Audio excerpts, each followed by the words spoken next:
Let's dive right into this explainer. But to do that, I actually need you to transport yourself back in time for a second. We're going to leave the hyper-connected, notification-driven world of today entirely behind and step straight into the grainy analog reality of 1965 to 1980. Today, we're unpacking the unique psychology of Generation X. They're often called the bridge generation, and honestly, by the end of this, you're going to see exactly why that title hits the nail on the head.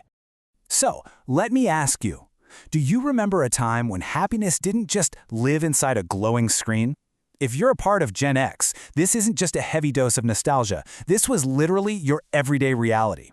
We're talking about a childhood completely defined by scraped knees, dusty shoes, and that universal, unbreakable neighborhood rule: you only came home when the street lights finally turned on.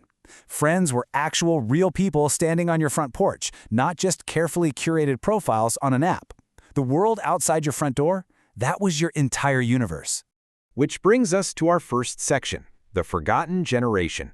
Now, Gen X is wedged right between the massive boomer and millennial cohorts, which is exactly why they so often get hit with that forgotten label. But the crucial thing to understand here is the sheer contrast between then and now. On one side, you have the analog childhood. Without the internet, boredom was basically a blank canvas. It actually forced imagination. On the other side, you have the digital childhood we see today, just constant noise, this endless hunt for online validation, and life filtered through digital profiles. Gen X's childhood was profoundly different because, well, the world didn't constantly explain itself to them. They were raised in a very unique pocket of balance. Parents worked incredibly hard, strict rules existed inside the house, but outside, incredible unmonitored freedom. Think about what growing up Gen X actually looked like day to day. You were trusted to just figure things out. You walked to school alone. You solved complex, everyday problems completely without the luxury of pulling up a quick Google search. And maybe the biggest thing? You learned real patience. Why? Because absolutely everything took time. You couldn't just stream a movie the second you wanted to see it, you had to wait. Psychologically speaking, this specific environment forged a foundational mental framework that you just don't see very often anymore. Let's move on to our next section to see how this played out. Roots of self-reliance. Because of those childhood experiences, Gen X developed a defining core trait: self-reliance. They learned super early on that the world wasn't always going to swoop in and rescue them. There were no helicopter parents tracking their location on a smartphone. If something went wrong, you learned to rescue yourself. Now, modern observers sometimes mistake this independence for coldness, but actually, scratch that. It wasn't coldness at all. It was the absolute bedrock of their strength and adaptability. It really boils down to this: boredom created imagination. Think about that for a second. Because they lived in a significantly slower world, their brains literally developed differently. Without rapid-fire digital stimulation constantly hitting them, a slower environment allowed deep focus, incredible patience, and natural emotional regulation to take root. When you're bored and there's no screen to save you, your brain simply has to do the heavy lifting. And right alongside that imagination, silence created strength. In a world before constant digital broadcasting, you learn by watching, by failing, and by getting back up, completely without applause. There was no social media audience clapping for your basic daily achievements. Doing things quietly, without any fanfare whatsoever, created a really rare and potent kind of mental toughness. So how did that mental toughness translate as they grew up? That brings us to the strength of resilience. That childhood self-reliance evolved into profound emotional endurance. It's resilience, the ability to bend without breaking.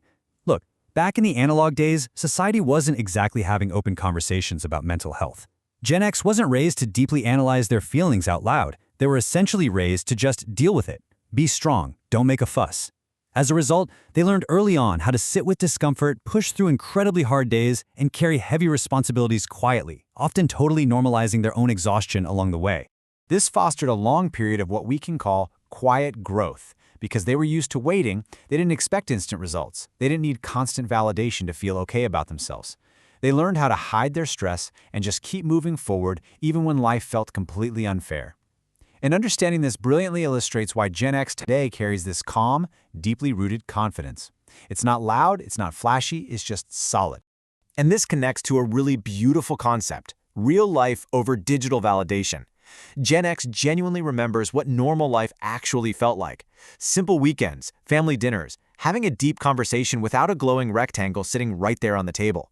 They experienced countless profound moments that mattered deeply, entirely without the need to record them, upload them, and wait to be validated by digital likes. They know who they are, and they don't need an algorithm to prove it to them. Now, let's pivot to one of the most fascinating psychological crossovers in modern history, the digital revolution. What happens when this heavily analog, totally self-reliant foundation suddenly collides with the dawn of the internet? It's an incredible comparison. On one hand, you have the Gen X foundation, mentally tough, independent thinkers who know exactly how to unplug and just exist in the real world. On the other hand, you have the next generation, shaped entirely by fast-paced tech, constant digital noise, and hyperconnection. The newer generation is undeniably creative and expressive, for sure, but Gen X brings something totally different to the table. They have the ability to unplug entirely. They can survive massive technological shifts without needing a YouTube tutorial to figure out how to do it. Ultimately, experience creates confidence. Psychology consistently shows us that growing up with fewer distractions builds much stronger attention spans, deeper problem-solving skills, and a far higher capacity for emotional endurance. Because Gen X actually lived through that crazy transition from analog to digital, they possess an incredibly unique cognitive toolkit. They aren't intimidated by the digital world, but, and this is key, they aren't completely dependent on it either. Which leads us perfectly to our final synthesis. The bridge generation. This is the ultimate psychological profile of Gen X. Let's actually map this out. You start from 1965 to 1980 with the analog birth. Then, right in the 90s, the digital pivot happens. We're talking dial-up internet, those early chunky cell phones, and finally, present day, where Gen X firmly acts as the bridge. They understand the past intimately, yet they successfully adapted to the future. They remember life clearly before the internet, but they learn the rules of survival after it. They speak both languages. When you look at the traits of this bridge generation, you see individuals who are incredibly practical and remarkably balanced. They carry the wisdom of the old world, but crucially, they do it without bitterness toward the new one. They're calm, capable, and pretty much entirely unshaken by rapid change. They don't ever feel the need to announce their strength to the room. Instead, their strength just shows up in how gracefully and effectively they navigate a modern world that's completely controlled by technology. I really want to leave you with this powerful thought. Your past made you resilient. Your silence hides wisdom. Your calm hides power. If they're a part of Gen X, hopefully this validates your psychological experience. You were raised in a world that intentionally made you strong, long before resilience became a trending buzzword online. And that brings us to the end of our explainer today. But before you go, I want to leave you with a quick provocative question. When you remember your analog childhood, what part do you miss the most? Do you feel grateful, proud, or maybe just a little nostalgic for those simpler days? Take a moment to think about it. Thank you so much for joining me to unpack the fascinating psychology of Generation X, the ultimate bridge between two worlds. See you next time.